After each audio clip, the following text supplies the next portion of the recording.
Hi everyone, welcome back to another episode of the Fitness Education Series produced by the Australian Fitness Academy. It's like progressive overload for your brain. I'm your host, Tom Rock, and in today's episode I'm going to talk about exercise programming. We're going to talk about adding variety. So this episode comes off the back of a great email I got from Taz. So Taz is one of our current Cert 4 students. Sent me through this great email in regards to trying to get my thoughts on programming and where do I add in variety, because variety is also important to keep clients engaged, but understands the fact that progression, you're going to need to do the same exercise consistently over a period of time to sort of show that progression. So really great email. So thanks again for sending that through, Taz. Really appreciate it.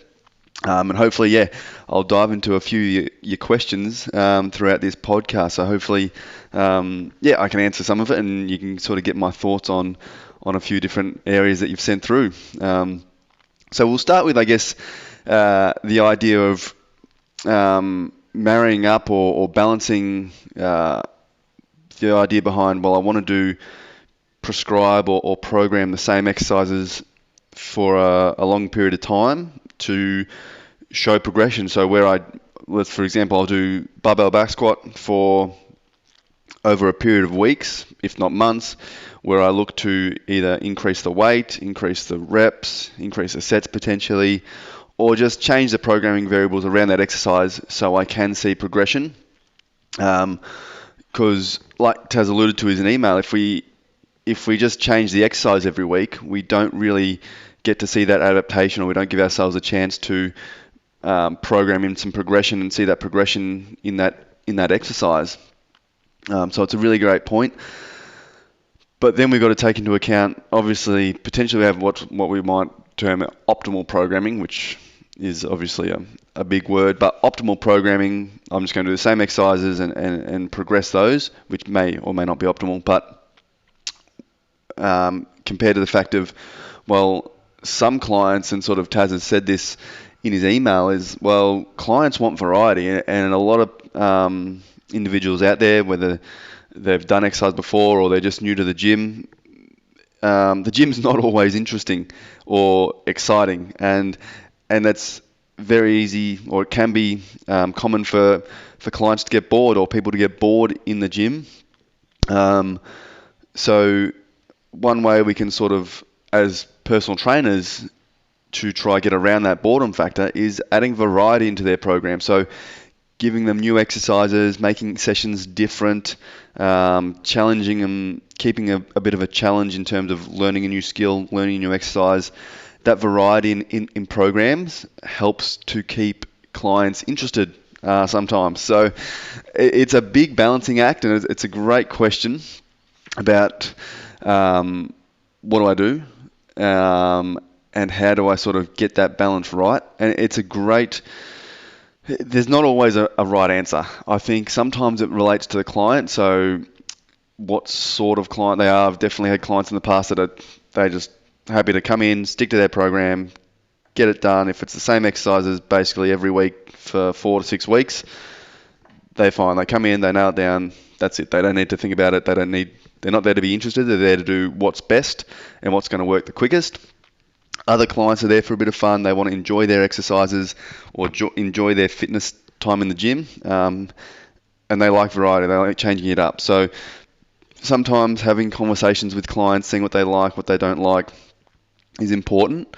But as you said, you want to create a program that's going to allow you to follow these progression guidelines that you're going to learn in your course, and the sort of the underpinning factors behind progression and improvement and adapting to a program.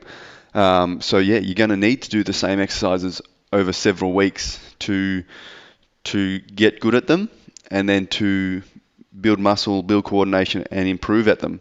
And that's what's going to end up probably getting your client to see results, whether it's muscle gain or strength gain or even fat loss potentially as well. So in terms of that, that's why I think program blocks are really good, because it gives you the scope to do the same exercises for a number, maybe 4 or 6 weeks, and then add some variety after that 4 or 6 week block. And the more information you can give your client about these are the blocks, this is what we're going to do for the next 4 weeks, this is what we're going to do for the next 6 weeks, or educate them a little bit on how your progression sort of works, or why you're doing what you're doing, it sort of gives them those goals and keeps them working towards, well, at the end of this 4 weeks, so hopefully my back squat's better, for example, and then I'm going to move on to front squats or split squats. And you can add variety that way. So every 4 or 6 weeks, potentially, they're getting a relatively new program. Again, not everything has to change, but that's where you could add slight variations. So instead of doing back squat, it might be front squat. Instead of bench press, it could be incline bench press. So they do get these new exercises every 4 to 6 weeks. That's one example. Again, that means that every session for those 4 weeks, potentially depending on the program structure and things, is relatively the same. But again, that may not suit every client. And as a personal trainer or as a client, as you've said, they may expect something slightly different every session just to keep it interesting. And that definitely happens. And sometimes even for your own sanity as a personal trainer, coming in, doing the same sessions every day, every week, you've got to obviously be excited and push them in terms of progression. And that's what you want to do, is I sort of encourage them to get enjoyment out of the progression. Not necessarily I'm here to be interested, but they should get a massive kick out of putting an extra 2.5 kilos on their squat or doing an extra 2 reps here. And in the long run, I think that's where it's good to have their goals or show them those improvements, because that'll keep them motivated as well. Another thing you can do, or like to do, is if I need to add variety in my program, but I know obviously, like you've said, we want to keep exercises the same in terms of so I can actually program some progression throughout my 4 or 6 or 8 week block. You want to, another option is to keep the compound movements the same, but change the accessory lifts. So whether you've got, like, if it's a full body program, you might have back squat, bench press, bent over row and shoulder press, for example, and you might keep those the same for 8 weeks. There are 4 big compound movements. They're the ones we want to mainly focus on progressive overload with. So we're going to keep them the same so the client gets really, really good at those 4 lifts. And then you might have your other lifts in your program, your accessory lifts, that are just there to assist in maybe a bit of hypertrophy or a bit of energy expenditure like fat loss and things. So anything like your bicep curls or your triceps, your biceps or your triceps, even your core exercises, they're really good options to add variety in. So it doesn't really matter in terms of bicep curls. Clients are going to learn them pretty quickly, and you're going to get, whether it's a seated bicep curl, standing bicep curl, barbell curl, dumbbell curl, there's a heap of different range of bicep curls, and they're all going to be relatively effective at stimulating bicep growth, for example, if that's the goal. So you could probably change your bicep exercises every week, and it's not going to matter too much, and you'll still see progression. It'll still help their main lifts improve, and they'll still see bicep growth if that's their goal, for example. So changing your bicep or your tricep exercises, it could be dumbbell tricep extension, it could be tricep push down, it could be skull crushers. Add variety around these smaller isolation exercises. Even your core exercises are good options. Core is a great thing to get in the end of the workout, but whether it's a plank, could be a dead bud, bird dog, side planks, Pellof press, all sorts of core exercises. Change that up. Make that a little bit more interesting, so every session they can come in, they'll do a different core exercise. That keeps them learning. So throughout a 4, 8, 6 week block, they're going to come in, they're going to learn all these different accessory exercises, which is going to help their coordination and their knowledge of the gym. So that's a really good thing to do, especially for your PT clients potentially, is add variety around the accessory exercise while you keep those main compound movements pretty consistent for longer periods of time. And that's something you can sort of explain to your clients as well. One other option potentially for adding variety is and it depends on the overall session structure and what the goal of the client is, but sometimes I'd run a session if it was just sort of a general fitness or a bit of a fat loss client. They might start with their resistance exercises, and then for the last 10 to 15 minutes of their program, it'd be like a little mini HIIT circuit, so to get the heart rate up and get some cardiovascular work in there. So And that's where I saw a really good option for variety. So in this little HIIT circuit, I might use things like battle ropes, I might use kettlebells, it could be intervals on a row or intervals on a bike. It could be, there'd be core exercises in there. But I'd have all these different little tools that I'd use for this HIIT circuit, and I might pick 3 or 4 exercises each week or each session, and they do like a little mini circuit. So one week it could be battle ropes and med balls. The next week it could be kettlebells and intervals on a bike. So you can mix this little circuit up at the end. So the last 10 to 15 minutes gives them something new at the end of each session. So so they don't come in and feel like every session's the exact same thing, because as you stated, like some clients, that's not going to be great. And if you were getting PT, maybe that's not what we'd want either, is just to walk in and do the same thing every session. Because why would we need to pay for that? And we'll get to that sort of good little point as well. So yeah, I think those are some options for adding variety, but keeping in mind that we know that we need to do some sort of exercises consistently and continuously in the long run to be able to progress the program and probably see optimal or good results. So changing exercise every session isn't necessarily a good thing, but try use those little tricks. So whether it's just educating your client about blocks and changing exercise at the end of every 4 to 6 weeks, or just look at adjusting accessory exercises maybe every couple of weeks, or use that little mini circuit at the end to just change it up whenever you want. It's a bit of cardio exercise, so pick a different little option for a little circuit at the end, and that can sort of keep them interested and add variety while you sort of keep their main big compound movements pretty solid, so they can get good at the movements and learn to do them well. So that's sort of how I think a little bit about programming variety into my programs while keeping the crux fairly solid, so I can sort of program progression in there a little bit. So probably the next point is, I guess, how to separate a PT program from a gym or exercise program, potentially. So I guess this comes down to sort of if I give out a program, why would someone pay for PT when they could just follow the program by themselves? And that's a great question. So if you come up with this really good program, and someone can just follow it, and we know that programs should be relatively consistent. So if I give someone a program, what do they need me for as a personal trainer?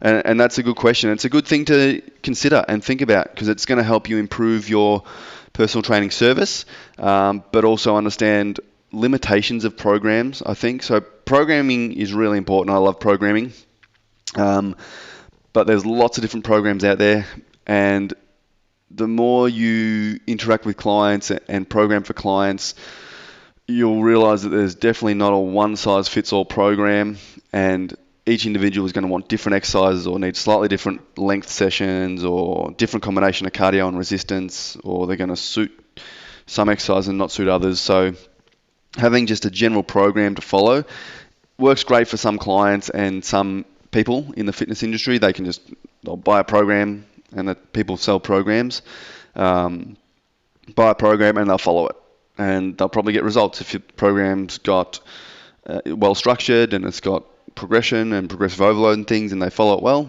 they'll probably get results.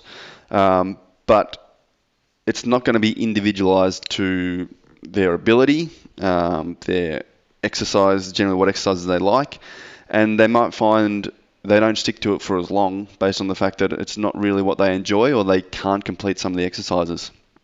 So in terms of a program versus a PT, I think there's lots of other things a PT provides outside of a program, and definitely as a personal trainer, part of it is you'll be instructing the client through their program that you've created for them. But given that if you're working with them, whether it's every session they do, 2 or 3 times a week, or it's once a week and they're doing sessions outside of it, it allows you a little bit more control over their program if they're getting that personal training option.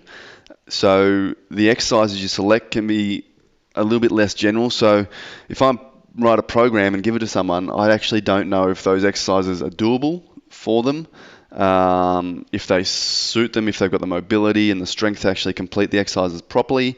And it's very hard to know if they don't get any results from the program, it's not necessarily that my program's no good, it's just they didn't implement it right. So having that, being there and watching them, it allows, like, I guess coaching and exercise technique is probably the main thing they don't get from just reading a program or following a program.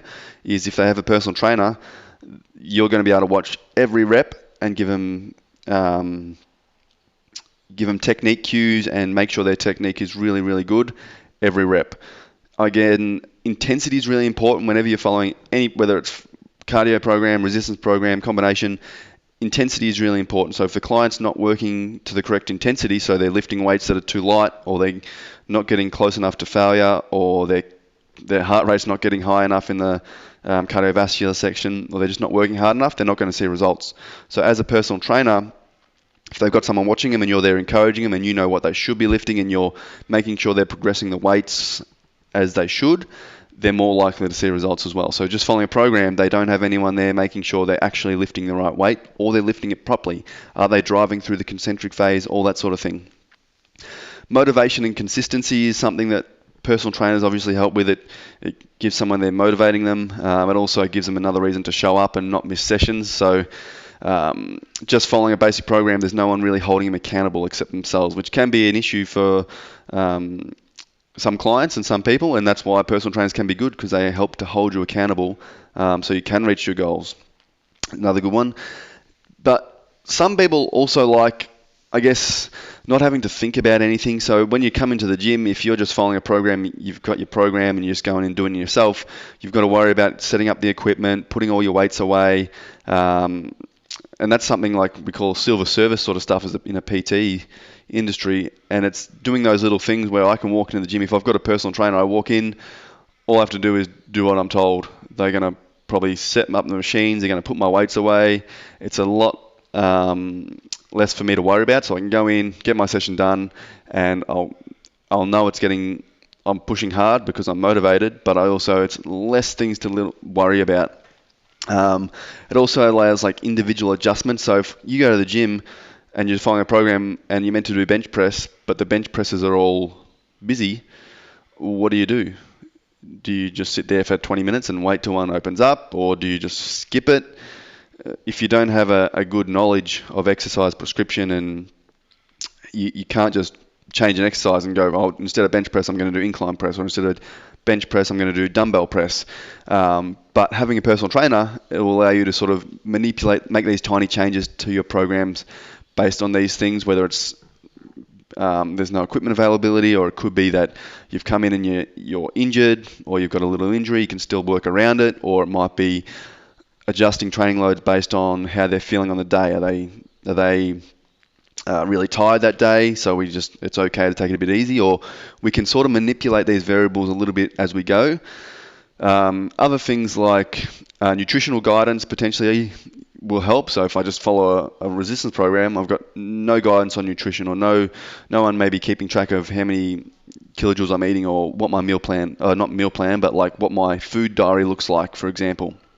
Am I educated on that? So all this like accountability and tracking of performance from session to session is just stuff the client doesn't have to think about with a personal trainer, and that's all things that you offer outside of just, here's a piece of paper with a program, good luck with it. But you're there to guide them as a personal trainer if they're doing personal training, with all these other little nuanced questions, and making sure their performing exercises really, really good will help them get results. There's actually a lot of studies, there's studies out there showing that people get better results with a personal trainer rather than just training by themselves. Even though the programs are the same, people with personal trainers get better results. Obviously, you don't need to go around telling individuals like you can't get results without a personal trainer, but it's good to know that there's things outside of just the basic program that we can do that's going to help clients get results. So all those sort of things are really, really good options.